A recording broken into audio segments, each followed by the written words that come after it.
Jina langu ni Sam Amani. Chama cha madaktari nchini KMPDU kimetishia kuhusisha hospitali za kibinafsi kwenye mgomo unaoendelea iwapo serikali haitawasikiliza na kushughulikia matakwa yao. Wakizungumza na waandishi wa habari, wanasema hawatalegeza kamba kupigania haki zao. Vilevile wamekataa serikali kuongeza mgao wa fedha za kushughulikia huduma za afya kutoka 15% hadi 25%.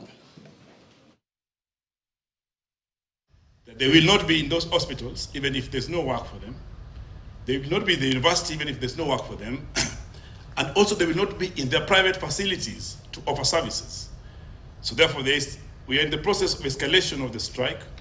And I know most of the political leaders always look for the private consultants to offer the services.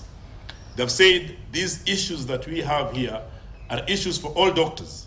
Yes, we may have a few private hospitals that are still working, but as of today, all the consultants will not be offering services just like doctors are out. My call is to the National Assembly. Let's start with you. In the next financial budget, can the county allocation go up at least to 25%?